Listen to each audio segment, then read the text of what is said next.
Good morning, good morning.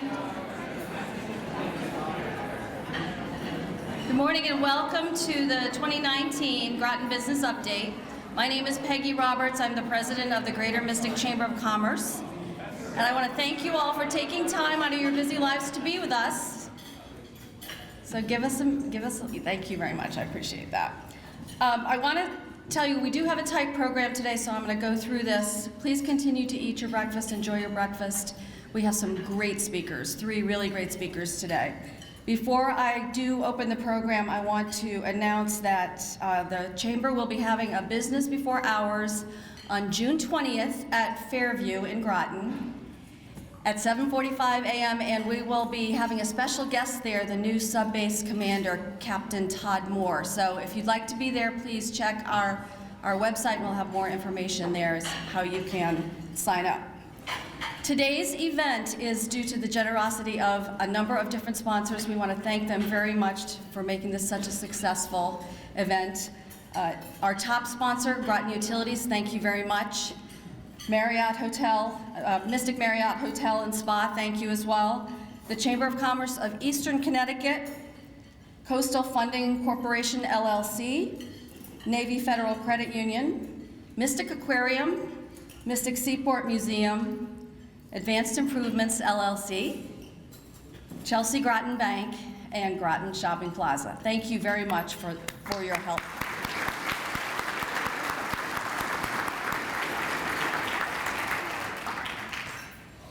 I want to welcome some special guests. I think we were expecting maybe that Senator Summers might be here, but I don't see her if she has not arrived yet. Maybe she'll come a little bit later. I want to welcome Groton City Mayor Keith Hedrick, who's right here. Thank you for being here. And Stonington First Selectman Rob Simmons. Where's Rob? Is New London Mayor Passaro here? Michael Passaro, because he was planning to come. Anyway, all right, so I also want to thank some very gracious supporters for this event, the Chamber of Commerce of Eastern Connecticut. They were really helpful in making sure that this event came together and promoting it. President and CEO Tony Sheridan is here, and he's going to be speaking a little bit later, and so is the Vice President Amanda Lubacek right there. Now, before I introduce the first speaker, I just want to ask any of the members of the Greater Mystic Chamber Board of Directors, please stand so people can see you. I don't know if I would have all of them. Stand up, come on, stand up, stand up.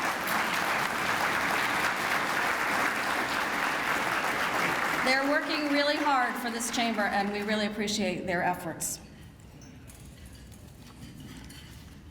Okay, so let's get started. Our first speaker is Jonathon Reiner. He is Director of the Office of Planning and Development and Services for the town of Groton. A longtime municipal planner, John and his team have been focusing on changing the way Groton approaches development, and they're working to make Groton a great place to live and do business. Welcome, John.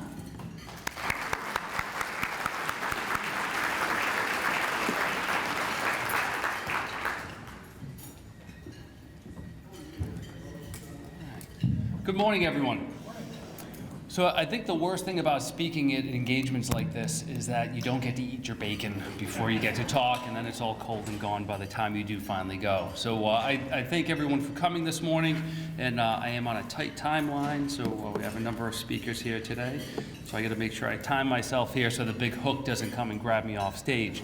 So I wanted to give an overview of some of the initiatives that we've been working on over the past few years. A number of things that we've been talking about doing are all now finally starting to come to fruition with a lot of policies, as well as talking about kind of the next steps of what we're doing. So our office, I think many of you know, it's planning, it's zoning, it's economic development, it's community development. When I describe to people what it is we do, it's really the soup to nuts of the entire development process, all the way through construction, and then on the back end, occasionally enforcement. A number of years ago, we did a market analysis looking at what do we need in town, and some of the biggest focus takeaways from there was that we, Groton, and I think a lot of southeastern Connecticut, needs to focus on our sense of place. We have a lot of jobs here, we have great quality of life, but we need to show that to people, and we need to look at how can we get the housing types that our new upcoming populations are looking for in the future. One of the biggest staggering facts that we had recognized in Groton, and I'm sure many of you that know me or listen to the rest of my team speak about, although we have 26,000 jobs in Groton, only 20% of those people actually live in Groton. So a big focus that we're trying to push is how can we get more people that work here to live here and experience the great things that we have in Groton and in this region. We're also really trying to collaborate more with a lot of our partners and really focusing on changing the perceptions of how we do business. Some of the bigger policies that we've been talking about, I'll get into in a minute. One of those first things is tax increment financing. Excuse me. I always leave this off, it's not a new tax. It's an economic development tool that allows us to leverage future tax, a portion, an increment of a future tax from development that would not otherwise happen if we didn't have this program. So it's something that can help push the development types that we want to see across the finish line and make them more financially feasible than if that is tax increment financing was not in place before.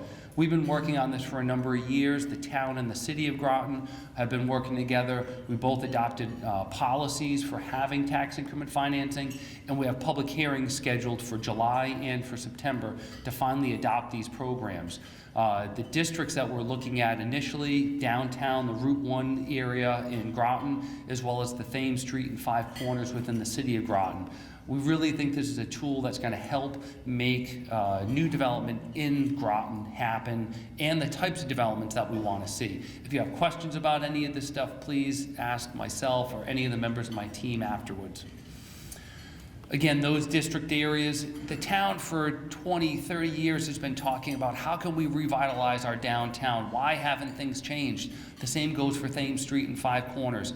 We believe that these changes, the tax increment financing, along with some of the zoning changes that I'll talk about in a minute, are some of those things going to help push and get us some recognition from developers within the area and outside of the area. National level developers, based on some of the things that we're working on, are now showing interest in Groton. It doesn't hurt that electric boat's adding a few jobs to the region too. Another item that we've been working on that our market analysis had really focused on was rewriting our zoning regulations. Not the sexiest thing to be talking about at 8 o'clock in the morning, but it's something that's a really important tool. We hadn't updated these in about 30 years, and it really showed. We had good processes, but it wasn't clear. So now, although the document has gotten a little bit thicker than it was before, there's a lot of certainty. And when developers and the development community is looking at what they can do in a municipality, they're looking for certainty, they're looking for a clear process, and not to have to jump over too many hurdles. That was the main driving force behind what we were doing with this, and we have a public hearing scheduled for this before our zoning commission for June 19th. It's something that we really need support on. If people are interested in it or just want to briefly follow it, there's some great guidance documents, overviews on our webpage for this particular topic. And anytime we go to change zoning in areas, there's always a little bit of uncertainty from, people fear change. We're not making any substantial changes to things. A lot of it really is just streamlining and making things clearer. This map here shows the areas that we're changing zoning. The majority of it, those green districts, we're creating these new conservation open space districts, looking at just a lot of the conserved land in town, as well as making some modifications to reducing the number of zones we have within the town, because there were a lot of zoning districts that were very similar and it just created a lot of confusion, so we're eliminating many of those. Again, June 19th, if you want to show up to the public hearing and speak in favor, greatly appreciate that. Another project that we're looking at that our long-range plan, our plan of conservation and development focused on, was Aquatic Village. trying to revitalize and give design standards and descriptions to future developers, trying to get investment in this area of what are the product types we're looking for and how can we get reinvestment within these areas. Another big focus from our economic development team has been marketing. And people, all right, what is marketing? How do we do that? Well, we started basically from nowhere. We created a new economic development webpage specifically for economic development. We have created marketing sheets. We've been getting the word out. We've been going to the ISCS marketing shows in New York and Boston and Hartford, and people now see and recognize that, oh wow, look at all these jobs that are happening that either exist in Groton or the growth that is happening there, and we're again getting national level development attention because of the efforts that we've been putting in over the past few years into these efforts. It's something that never stops. We have to keep pushing this marketing and getting the word out over time about Groton and what a great place it is to do business. Collaboration. The town, the city, been working together on a number of initiatives lately, whether it's tax income and financing, talking about how we can get our economic development tools in line as well as our processes in line, so when people come and talk to the town or the city, they know who to talk to and get things through. The Thames River Innovation Places, as well as working with people like you, the GBA, as well as many others. Those are things that we all need to keep focusing on so that we're sending the same positive message over and over again to not only internally but also externally, things that we're really happy about.